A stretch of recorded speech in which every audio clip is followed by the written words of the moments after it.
হয়তো তোমাকে একটু বেশি ভালোবাসতাম, তোমাকে হারানোর ভয়টা একটু বেশি ছিল, তোমাকে নিয়ে স্বপ্নটা একটু বেশি ছিল, কিন্তু কোনো স্বার্থে নিয়ে তোমাকে আমি ভালোবাসিনি। স্বার্থ ছিল একটাই, তোমাকে আপন করে নেওয়া। কখনো জানতাম না কাউকে বেশি চাওয়াটা ভুল। মাঝে মাঝে ভাবি, কিসের এত নির্ঘুম রাত, কার জন্য এত আর্তনাদ, কার আশায় পথে থাকা, কার জন্য এত অপেক্ষা, কার জন্য চোখে জলের বন্যা। যার জন্য এত কষ্ট সে তো সুখে আছে, আর সুখ তো আমি চেয়েছিলাম।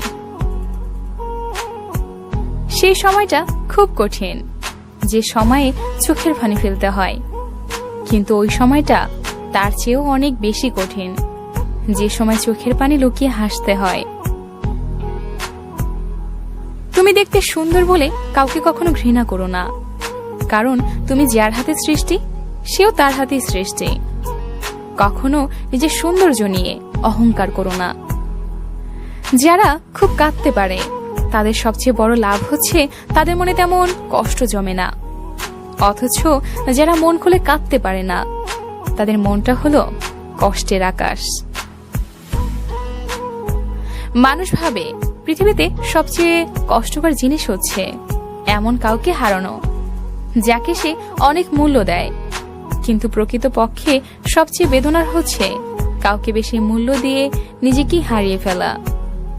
কাউকে কষ্ট দিয়ে সুখে থাকার আশা করাটা বোকামি ছাড়া আর কিছুই নয়। মনে রেখো, এর থেকেও প্রখর কষ্ট তোমার জন্য অপেক্ষা করছে। এই পৃথিবীতে কেউ কারো আপন নয়, স্বার্থ যেখানে আছে সবাই সেখানে ছুটে। কেউ স্বার্থের জন্য এমন সময় পার করে, কেউ স্বার্থের জন্য কিছু সময় আপন হয়, স্বার্থ ফুরিয়ে গেলে কেউ কারো নয়। পৃথিবীর সব মানুষ যদি ভেবে চিনতে ভালোবাসতো তাহলে মনে হয় কেউ ভালোবেসে কষ্ট পেত না। আচ্ছা, ভেবে চিনতে কি ভালোবাসা যায়? তারপরেও ভাবা উচিত, যদি কষ্টকে আপন করে না নিতে চান।